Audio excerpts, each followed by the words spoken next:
Hey guys, Assalamualaikum. It's me Nina and welcome back to Nina Story. Terima kasih kepada korang yang sudah klik video ni. Kalau korang suka dengan channel ni, jangan lupa untuk subscribe, okay? Korang boleh bayangkan tak, seorang anak hapuskan ayah dia sendiri sebabnya cinta dia dihalang. Anak yang ditatang dengan penuh kasih sayang, dibesarkan dengan penuh perhatian, tapi akhirnya ini balasannya. Siapa sangkakan ajal ayah tadi tu akan berakhir di tangan anak dia sendiri. Dan yang paling gila tu kan, si anak tu langsung tak rasa menyesal tau. Siap bangga lagi dapat hapuskan orang yang menghalang cinta mati dia. Memanglah cinta tu buta kan, tapi disebabkan terlalu buta sehingga sanggup membunuh orang yang dia cintai ataupun membunuh orang yang telah membesarkan dia. Jadi kalau korang nak tahu macam mana cerita ni, so without wasting any time, let's get started.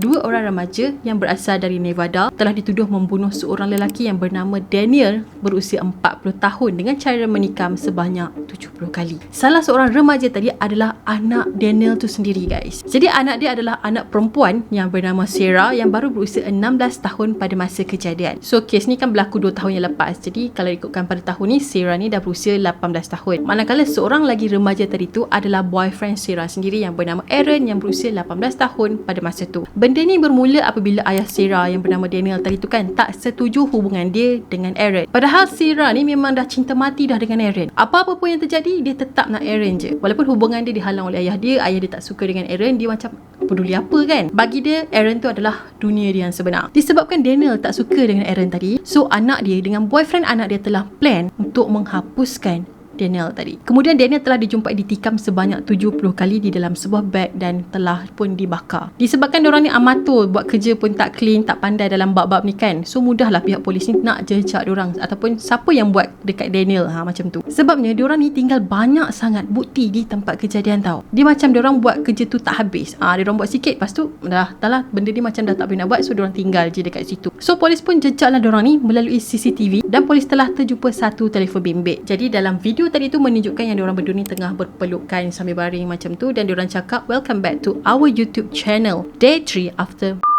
somebody." Lepas tu Sarah pun cakap balik dekat boyfriend dia. Dia kata, "Janganlah cakap macam tu dekat kamera," sambil gelak-gelak tau. Memang tak ada perasaan bersalah langsung pada masa tu. Diorang happy dan puas hati yang cinta diorang ni tak ada siapa lagi yang akan halang lepas ni. Kalau ikut apa yang Nina baca, diorang berdua ni dah dating sejak Disember tahun 2020. Tapi ada juga yang kata yang diorang ni start dating pada Jun 2020. Ayah Sarah memang tak pernah merestui hubungan Sarah dengan Aaron sebabnya dia tak suka dengan Aaron. Sebab dia rasa yang Aaron ni tak sesuai dengan anak dia. Lepas tu Sarah dengan Aaron ni macam stres lah sebab hubungan diorang ni terlarang. Parents diorang tak suka dengan hubungan diorang. So diorang pun telah buat satu plan untuk lari ke Los Angeles bersama-sama. Tapi rancangan Sarah dengan boyfriend dia kantor sebab ayah Sarah dapat tahu benda tu. So Daniel pun cubalah melakukan apa cara sekalipun untuk pisahkan anak perempuan dia dengan Aaron. Dia tak peduli. Jadi dia pun cakap dekat Sarah, "Sarah, kau dilarang untuk berjumpa dengan Aaron lagi lepas ni." Biasalah kan budak-budak baru nak up kan, bila benda yang dia nak buat tu tiba-tiba dihalang dengan keras. So diorang ni akan memberontak. Sehari sebelum jasad Daniel dijumpai oleh pihak polis, Aaron dan Sarah telah pun melarikan diri dari rumah. Lepas tu diorang pergi kedai yang berhampiran dengan rumah Sarah. Diorang beli gergaji bulat, peluntur,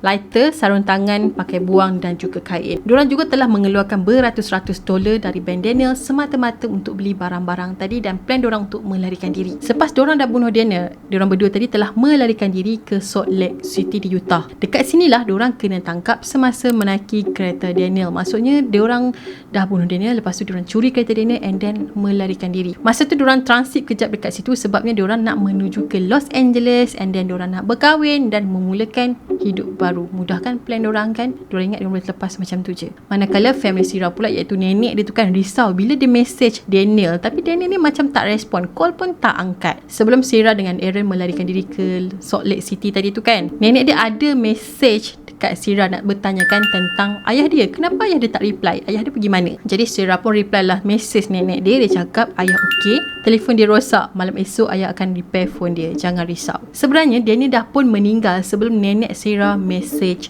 Sarah. Esok tu kan, nenek dia message cucu dia sekali lagi sebab dia risau dengan keadaan Daniel. Dia rasa macam ada yang tak kena tau. Tapi Sarah reply, dia kata, alah ayah okey je, cuma dia busy sikit. Bila nenek dia call nak bercakap dengan ayah dia kan, Sarah cakap yang ayah dia sekarang tengah mandi. So masa ni nenek dia memang dah tak sedap hati dah. Dia dah rasa macam ada something fishy. Padahal Daniel ni kalau orang call ataupun message dia kan, dia akan cepat respon tau. Kalau dia tak angkat sekalipun, lepas tu mesti dia akan return call tu balik. Sampailah nenek dia tanya Sarah, kenapa awak buat macam ni? Dan Sarah tak pernah lagi membalas message nenek dia. Pada 9 hari bulan tu, nenek dia dah kontak kawan Daniel yang bernama Peggy untuk cek keadaan anak dia dekat rumah dorang. Dia pelik jugalah kenapa anak dia ni langsung tak nak kontak dia ataupun return call ataupun balas message dia. Lepas tu cucu dia sendiri pun macam cuba mengelak, macam tak nak bagi tahu apa yang terjadi, macam cuba sembunyikan sesuatu. Lepas tu nenek Sarah ni ada jugalah teks Sarah, dia cakap yang sekarang ni Peggy on the way ke rumah dia dan pihak polis juga akan datang ke rumah dorang. Tapi kan bila Peggy sampai dekat rumah, Sarah dah tak ada dekat rumah tu dan pintu rumah dia langsung tak berkunci. And then bila Peggy masuk ke dalam rumah, dia terjumpa jasad Daniel yang berada dekat garaj rumah dorang dalam keadaan yang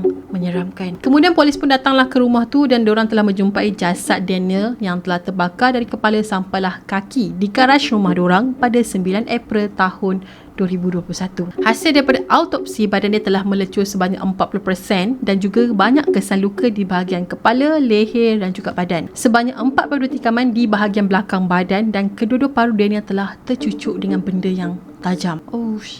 Cara ditikam tu kan nampak macam dia dendam gila kan, sampai paru-paru dia pun bertembus.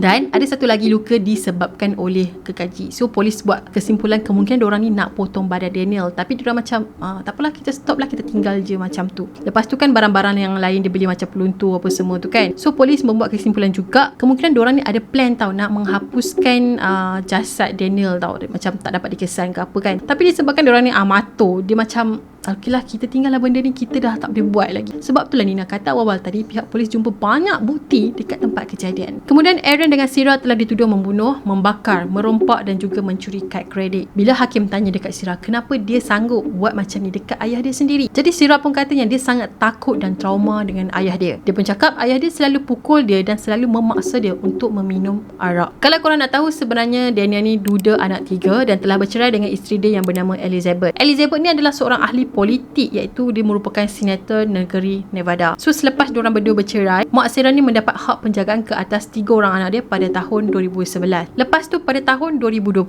Daniel ni dia tak puas hati dan telah tuntut hak penjagaan anak-anak. Dikatakan punca diorang ni bercerai disebabkan perangai Daniel ni memang suka pukul bini dia, dan dia juga telah didapati bersalah dan pernah dipenjarakan selama 6 bulan. Sebenarnya hubungan Daniel dengan isteri dia walaupun dah bercerai, diorang tak pernah berbaik dan diorang macam saling memburukkan antara satu sama lain. Kalau ikut sebelah pihak Elizabeth, dia cakap laki dia memang kaki pukul, laki dia memang orang yang tak baik lah. Tapi kalau ikutkan sebelah family dia pula, maksudnya family Daniel lah kan, diorang kata yang Daniel ni adalah seorang ayah yang penyayang dan baik. Walaupun Daniel dulu macam tu, tapi dia mencuba untuk berubah menjadi ayah yang terbaik untuk anak-anak dia. Kemudian Aaron dan Sarah telah didakwa sebagai orang dewasa dan tiada jaminan. Tapi Sarah mungkin tak dikenakan hukuman mati sebab pada masa tu dia baru 16 tahun, jadi dia di bawah umur. So kemungkinan Aaron ni akan mendapat hukuman mati sebabnya dia dah dewasa kan, umur 18. Dalam soal siasat polis, diorang memang mengaku yang idea gila ni datang daripada diorang sendiri. Maksudnya sama-sama plan, sama-sama buat. So update terbaru tentang diorang berdua ni, diorang berdua telah didapati bersalah dan akan dipenjarakan seumur hidup dan kemungkinan parole selepas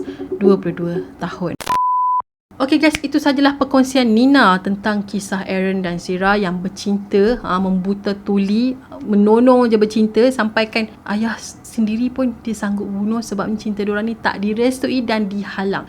InsyaAllah, apalah nak jadikan. Tapi itulah bila plan nak hidup bersama-sama, kahwin dekat Los Angeles, nak mulakan hidup dekat sana, akhirnya diorang tak bersama juga kan. Duduk dalam penjara tu pun asing-asing juga kan. Kan dah terpisah. Lepas tu duduklah penjara, habiskan masa dekat sana selama 22 tahun. Lepas tu ada kemungkinan parole. Itu pun kalau ada kemungkinan parole lah selepas 22 tahun. Engkau masuk budak, keluar dah jadi orang tua, dah jadi warga emas. Aduh.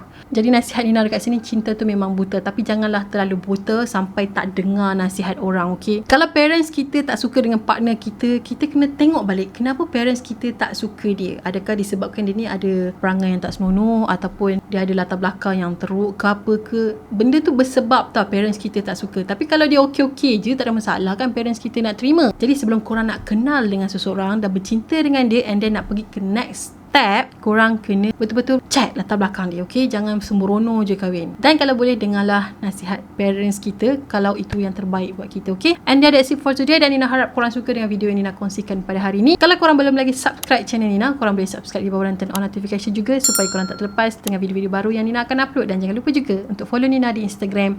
Kita akan jumpa lagi in next video. Bye bye. Assalamualaikum dan selamat Hari Raya.